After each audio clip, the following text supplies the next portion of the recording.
warahmatullahi wabarakatuh. Perkenalkan, kami dari kelompok 7 kelas C1 pada kali ini akan mempresentasikan hasil PJBL kami mengenai analisis perusahaan jasa pada perusahaan jasa Satria Kos Kemayoran menggunakan aplikasi Siapik. Sebelumnya, perkenalkan diri kami terlebih dahulu. Nama saya Karisa Fauzia Kansa Gunawan dengan NIM akhir 269 bersama dengan rekan-rekan saya yaitu Perkenalkan, saya Safila Ardianti dengan NIM akhir 1067. Nama saya Pica Justisya Indriani dengan NIM 1085. Saya Angelika Nurkela dengan NIM akhir 191. Saya Muhammad Hafiz Rahman dengan NIM akhir 1026. berikutnya. Akan langsung masuk ke penjelasan mengenai rumusan masalah pada PJBL kami. Yang pertama, ada apa itu Satria Kos Kemayoran sebagai usaha jasa penyewa tempat tinggal. Yang kedua, bagaimana hasil analisis laporan keuangan Satria Kos Kemayoran selama periode September hingga Oktober. Dan yang ketiga, apa saja akun-akun yang digunakan dalam pencatatan transaksi serta bagaimana analisis pencatatan transaksi dalam jurnal umum pada Satria Kos Kemayoran.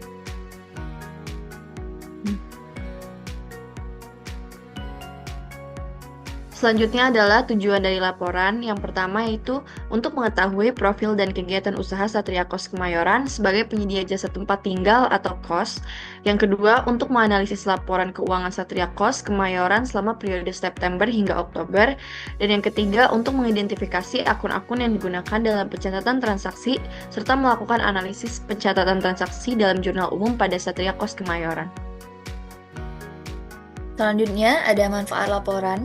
Yang pertama itu, laporan ini dapat menjadi wawasan bagi pembaca serta penulis mengenai laporan keuangan Satria Kos Kemayoran selama periode bulan September hingga Oktober. Yang kedua, sebagai informasi dalam meninjau laporan keuangan Satria Kos Kemayoran selama periode bulan September hingga Oktober. Yang terakhir, sebagai gambaran akun-akun yang digunakan dalam pencatatan transaksi Satria Kos Kemayoran selama periode bulan September hingga Oktober.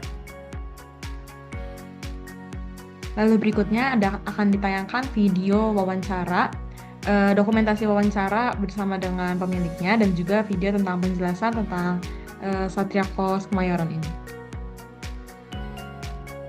Usaha jasa yang kami kunjungi adalah Satria Kos yang terletak di Kemayoran Barat, Jakarta Pusat. Satria Kos mulai beroperasi pada tahun 2025. Pemilik Satria Kos adalah Bapak Ainal Ikram yang berasal dari Jakarta. Pak Ainal mempromosikan kos ini menggunakan OLX, beberapa konten TikTok, dan WhatsApp bisnis untuk memudahkan transaksi. Satria Kos memiliki 3 lantai dengan 20 kamar dan harga kamarnya rata-rata 1,5 juta. Kamar kosnya sudah difasilitasi dengan AC, kamar mandi dalam, kasur, lemari, dan beberapa kamar juga difasilitasi dengan kipas serta meja. Selain fasilitasnya yang lengkap, Satria Kos juga menawarkan model kamar yang menarik, yaitu model mezanin. Model mezanin ini memang populer karena memisahkan ruang tidur dengan ruang lainnya, sehingga para penyewa lebih nyaman dengan space ruangan yang lebih besar. Baik, selanjutnya kita masuk kepada latar belakang usaha, yang dimana usaha yang akan kami teliti pada kesempatan kali ini yaitu usaha kos-kosan. Kos merupakan tempat tinggal sementara yang disewakan secara bulanan untuk memenuhi kebutuhan hunian praktis dan terjangkau bagi pelajar, mahasiswa maupun pekerja yang merantau. Satria Kos yang berlokasi di Kemayoran Barat, Jakarta Pusat, mulai beroperasi pada tahun 2025 dan menyediakan berbagai tipe kamar dengan fasilitas lengkap seperti AC, kamar mandi dalam, dapur, dan juga Wi-Fi. Dengan harga yang bersaing dan fasilitas memadai, Satria Kos menjadi pilihan banyak penyewa. Usaha ini didirikan untuk menyediakan hunian yang nyaman dan strategis, sekaligus menjadi investasi jangka panjang yang menghasilkan pendapatan berkelanjutan. Selanjutnya ada struktur organisasi. Owner Satria Kos bernama Ainal Ikram yang bertanggung jawab penuh sebagai perencana dan pengambil keputusan utama dalam kegiatan usaha. Ainal Ikram dibantu oleh Eka sebagai staf finance yang berperan dalam mengelola seluruh aspek keuangan usaha. Lalu di bawahnya ada staf kebersihan dan staf maintenance.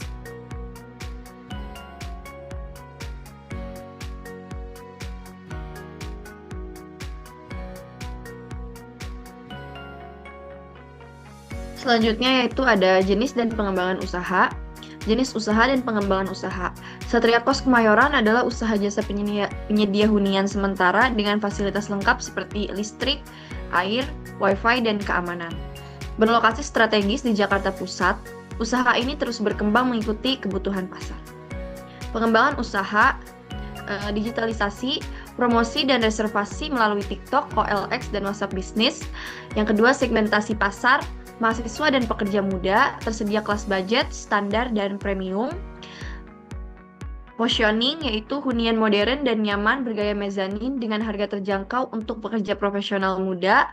USP, fasilitas lengkap ala apartemen dengan harga kos. Promosi melalui media sosial, testimoni penghuni, dan kerjasama dengan perusahaan sekitar.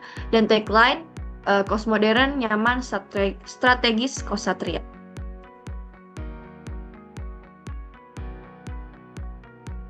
Baik, selanjutnya itu ada latar belakang aplikasi Siapik.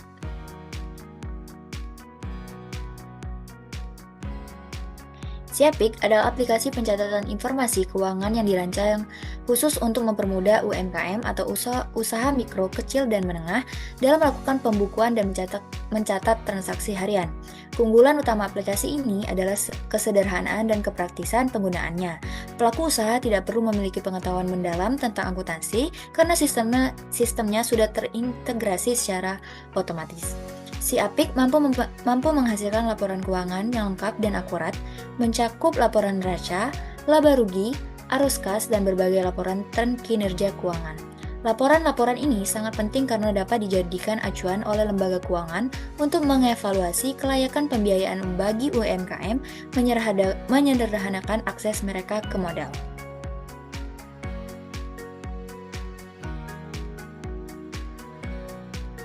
Baik, selanjutnya ada analisis akun dan juga penomoran akun yang kita mulai dari akun aset dengan kode awal 1, yang dimana akun aset sendiri adalah akun yang mencatat seluruh kekayaan atau sumber daya yang dimiliki perusahaan dan memberikan manfaat ekonomi di masa depan. Aset sendiri dibagi menjadi aset lancar dan juga aset tetap. Dan untuk penomoran akun aset, 101 untuk akun kas, 102 untuk akun piutang usaha, 103 untuk perlengkapan, 111 untuk bangunan, 112 untuk tanah, dan 113 untuk peralatan.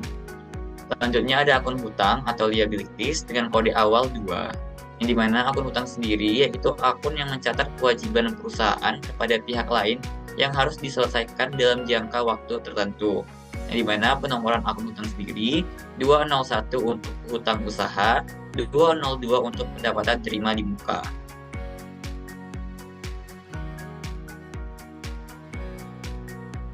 Selanjutnya ada akun modal atau equity dengan kode awal 3, yang dimana akun modal sendiri yaitu akun yang mencatat hak pemilik atas aset perusahaan setelah dikurangi dengan seluruh kewajiban. Nilai ini menunjukkan kepemilikan atau sisa aset yang menjadi hak pemilik. Yang dimana penomoran akun modal sendiri ada 301 untuk modal dan 302 untuk price. Selanjutnya ada akun pendapatan atau revenue yang dengan kode awal 4, yang dimana akun pendapatan sendiri yaitu akun yang mencatat seluruh pemasukan yang diperoleh dari kegiatan operasional perusahaan seperti penjualan barang ataupun jasa. Yang dimana penomoran akun pendapatan sendiri ada 401 untuk pendapatan jasa. Dan yang terakhir ada akun beban ataupun expense dengan kode awal 5.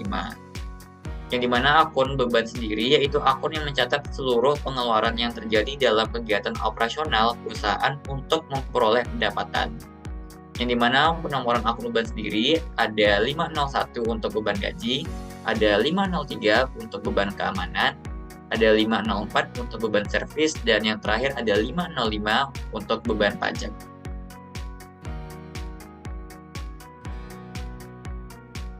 Selanjutnya adalah jurnal umum periode September sampai Oktober. Transaksi pertama yaitu final membeli tanah pada tahun 2018. Lalu Januari 2025 Pak Ainal membayar lunas bangunan serta ada kas yang menjadi modal, serta ada peralatan yang diutangkan. Satria Kos mulai beroperasi pada September. terdapat akun kas, pendapatan jasa, lalu beban listrik, beban internet, beban air, beban pajak kos, beban keamanan, lalu ada piutang usaha, ada pendapatan jasa, beban servis, peralatan, pendapatan diterima di muka, piutang usaha, dan utang usaha.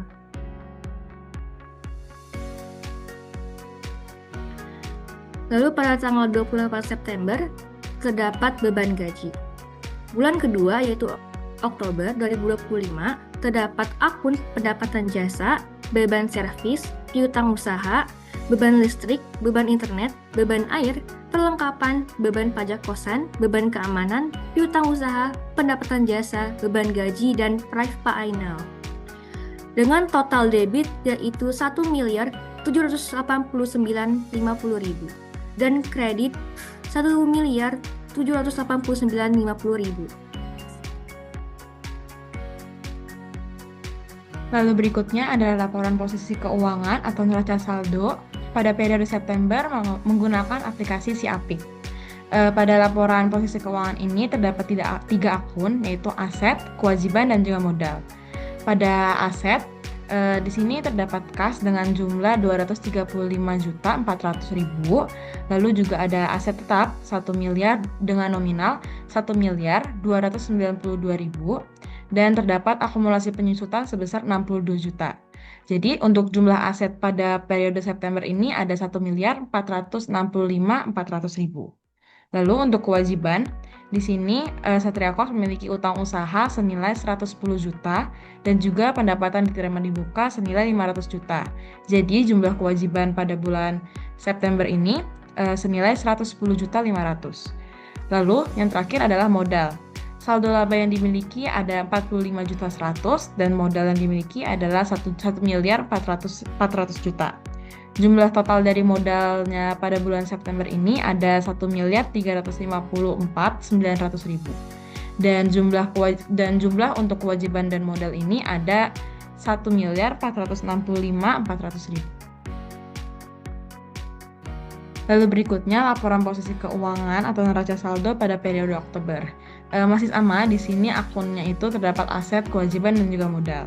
Nah, pada bulan Oktober ini, kasnya itu memiliki total sejumlah 250.450.000. Lalu aset tetap senilai 1.292.000 dan akumulasi penyusutan senilai 69.750.000. Dan juga ada aset lain senilai 150.000. Jadi jumlah aset pada bulan Oktober ini ada 1.472.850.000. Lalu kewajiban, di sini pada periode Oktober masih sama seperti periode September. Utang usahanya itu sama, nominalnya tetap 110 juta.